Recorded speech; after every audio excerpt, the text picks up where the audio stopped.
Hi, is this Catherine? Can you come over for a bit? It was a call from Michelle, my husband's younger sister. She sounded really worried. Michelle's house is just a short walk away. I got it. I'll head over right now. When I arrived at Michelle's, she led me to a room full of buzzing bees. What the heck is this? When I opened the cardboard box, the bees came flying out. I thought we should call Michelle's husband, Bob, who was at the coffee shop. So I dialed his number. Talking in a room full of bees seemed like a bad idea, so Michelle and I stepped outside. The three of us gathered on the front porch. Then I asked Michelle, "So, Michelle, why do you have that box of bees in your house?" "I don't know. I just picked it up because it was left in front of my house." "That can't be. That box was sent to me from my daughter, Emily. My name's Catherine Jones. I'm 65 years old and work part-time at a local supermarket. One thing that hasn't changed since I was a kid is my love for stuffed animals and teddy bears. Growing up, we didn't have much money, so I couldn't often get stuffed animals or teddy bears. But now that I'm an adult, every time I travel or go out, I buy a teddy bear. Collecting them has become my joy." The person who supports this hobby of mine is my husband, Larry Jones. Larry works at the town city hall.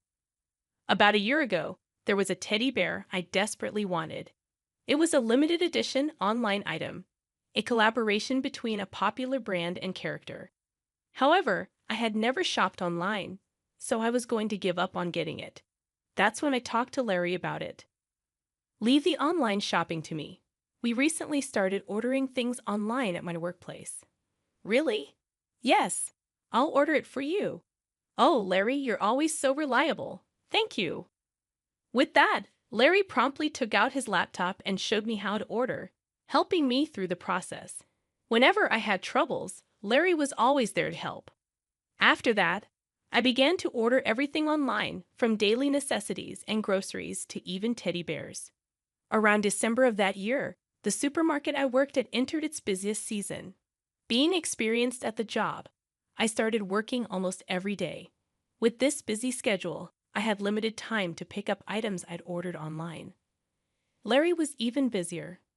Because of this, I decided to reconsider how I received my deliveries.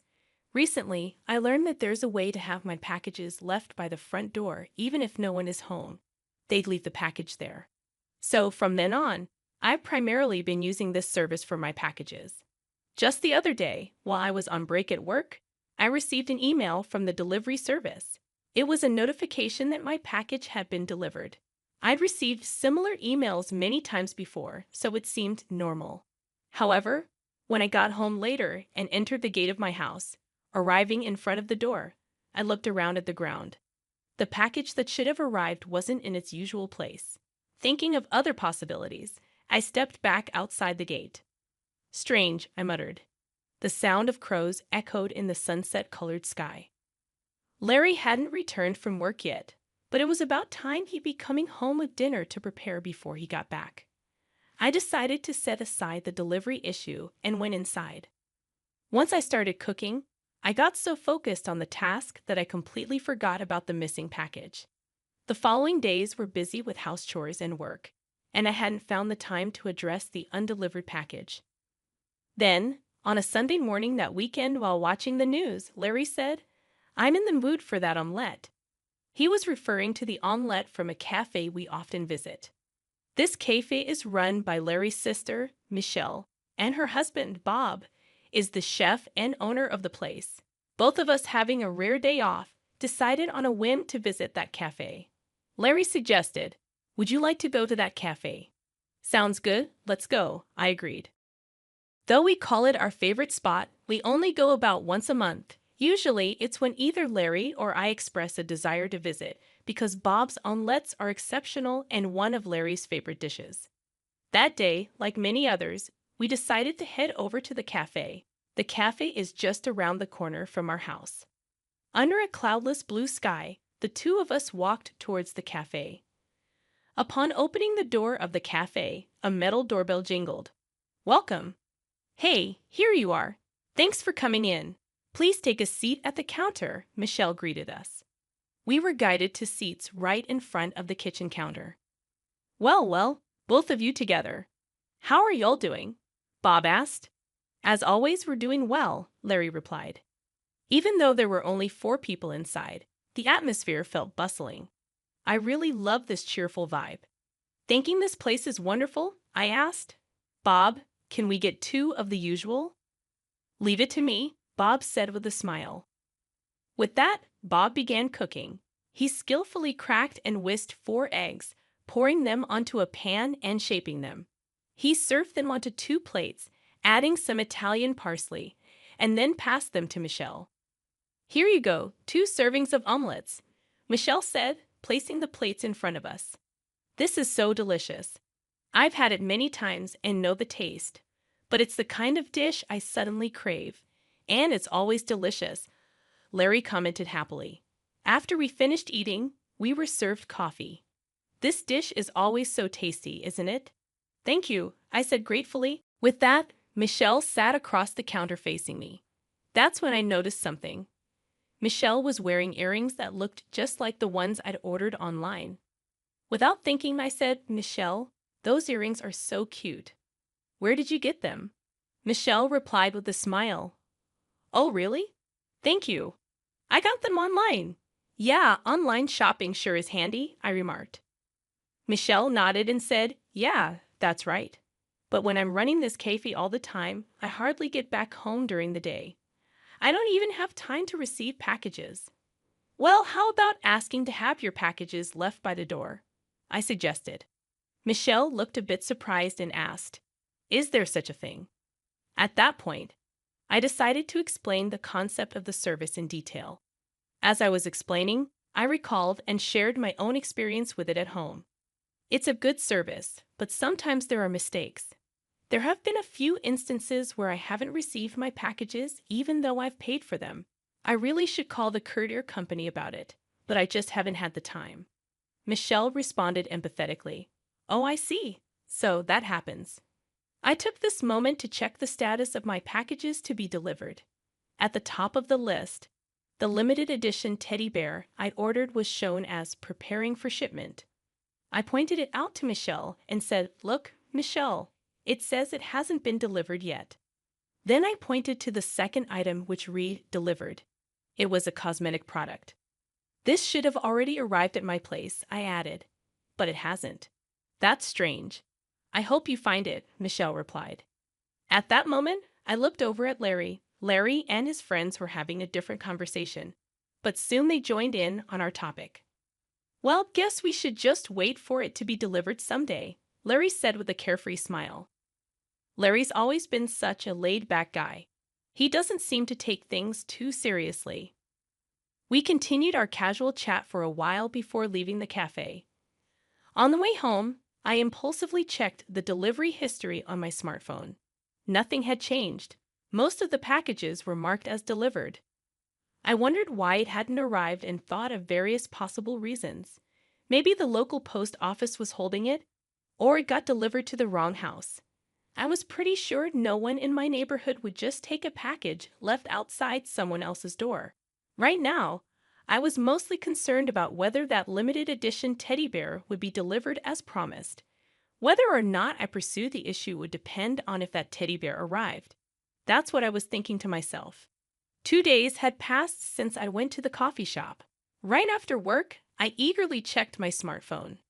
At last, the delivery status of the limited edition teddy bear I had been longing for re-delivered. I quickly changed out of my work clothes and started to walk home faster. Once home, I looked for the package, but I couldn't find a box anywhere. I still hadn't figured out why the package hadn't arrived at my place, and I was getting pretty frustrated. Up until now, the only items that hadn't been delivered were cosmetics and condiments, so I wasn't in a rush. But this time was different. The teddy bear I had been eagerly waiting for, which was supposed to be part of my collection, hadn't arrived. I decided to get to the bottom of this. That evening, I talked to Larry. I didn't receive the teddy bear that was supposed to arrive today. That's bad. How many times has this happened now? Probably about 3 times. Something's not right. Oh, I'm gonna call the post office now. Let's do that, Larry agreed. I called the nearest post office, but as expected, there was no good news. The delivery man answered the call. I can't find the package you said you left at the door. Really? I'm sure I left it right in front of your door. I thought maybe you still had it. What's going on? Well, there's a possibility someone stole it. You might want to file a police report, the delivery man suggested. Thanks, I'll think about it, I replied, feeling our spirits sink. For some reason, I felt sorry for the delivery man too. Even if I wanted to file a theft report, I didn't have any solid proof and I was hesitant. That's when Larry said, "Let's ask Emily. She might know a solution." Emily is our daughter who turned 40 this year. Now she's married and living in her husband's house, seemingly swamped with chores and work every day. Thinking it might be easier to discuss with my daughter Emily, I decided to ask her for advice. Hello, Emily. Hey, it's Emily? What's up? I've been having an issue for the past month. The packages I've been expecting haven't been arriving. I thoroughly explained to Emily the situation with the recent missing deliveries. Of course, I also mentioned that the delivery guy was certain he had dropped them off. That sounds like someone might be taking them, Emily suggested. I thought so too. What should I do? If your packages are being stolen every time, I've got an idea. She chuckled a bit and then came up with a wild suggestion. I'm going to send over a box of bees. If we leave it out for delivery, maybe we can catch the thief red-handed when they open it. What do you think? To be honest, the idea seemed way too bold, but it might be worth a try. Can you really do that? Don't worry about it. We have a huge swarm of bees back home, and this might just help us catch the culprit quickly. I was skeptical but hopeful, so I waited for the bee-filled package. A few days later, after work, I checked my phone and saw that the anticipated delivery had been made. When I got home, just like always, the package was nowhere to be found. I wasn't sure if this was a good or bad sign, but there was nothing I could do about it. Honestly, I was about to give up. At that moment, my smartphone buzzed. It was a call from Michelle. Hello, Catherine. Can you come over for a bit? Her voice sounded urgent, almost panicky. Michelle's place was just a short walk away. Sure, I'll be right there. When I got to Michelle's house, she led me to her room, and to my surprise, the room was filled with bees flying everywhere. Oh my gosh, what happened? When I opened this box, this is what I found inside, Michelle explained.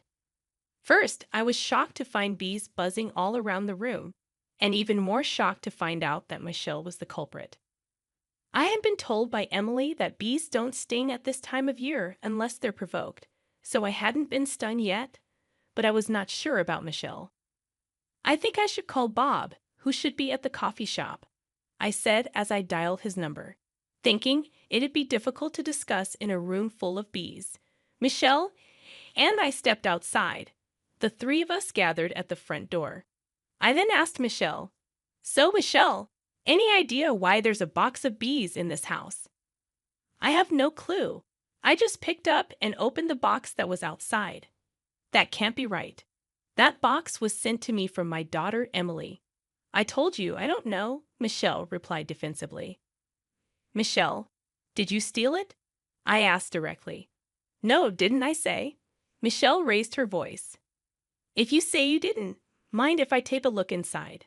Maybe other stolen stuff might pop out," I suggested. "No way. Let me check the room quickly," Michelle insisted, going into the room and not letting me enter. I had no choice but to wait outside. What's going on here? I had ordered to have my packages left by the front door, and it never arrived these days. I explained to Bob, possibly being stolen, and that's why she sent those bees. As I was explaining to Bob, we heard Michelle scream. She probably got stung by a bee in her panic. Michelle came out looking disheveled and said, "The room's a mess with those bees flying around, so I'd appreciate it if you'd head home for today." She indicated that she wouldn't be letting anyone in her room today because of the bees. Then an unfamiliar person approached us. It was a beekeeper named Oliver, a friend of Emily's living nearby. After a quick introduction, Oliver said, Emily asked me to help with the bee situation. Is it okay if I handle it here?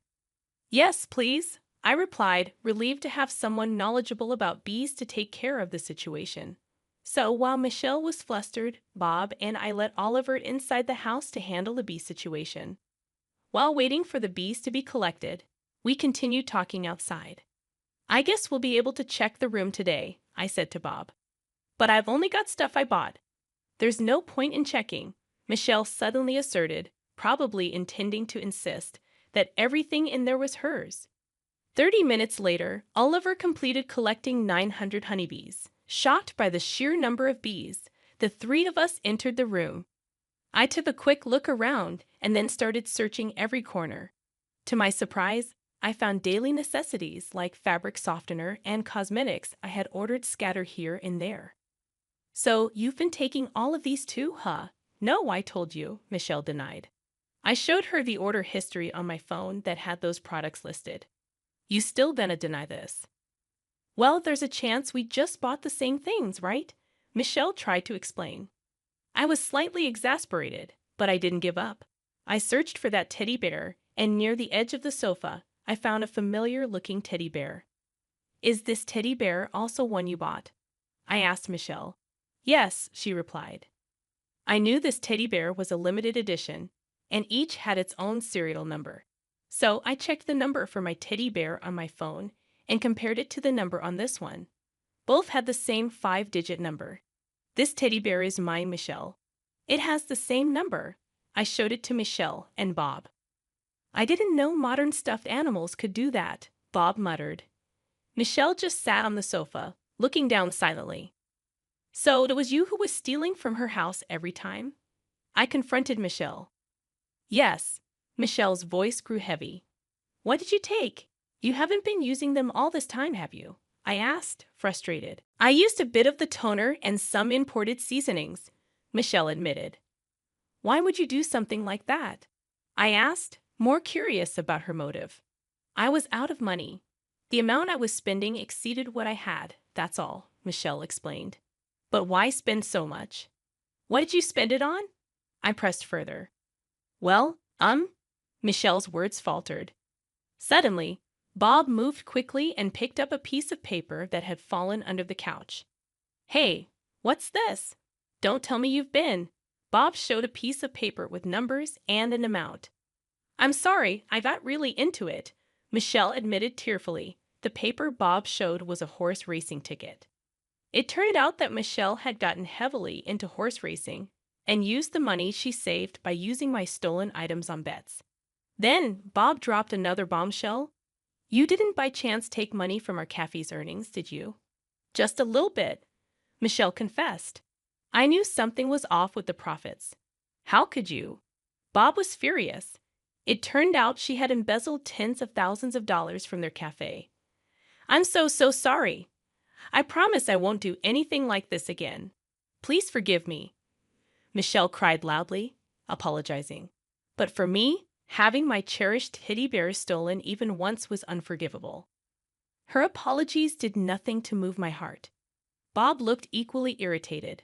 Turns out I've been secretly recording our conversation since the bee removal. Shall we meet in court? Bob said firmly. With solid evidence in hand, Bob and I decided to file a police report.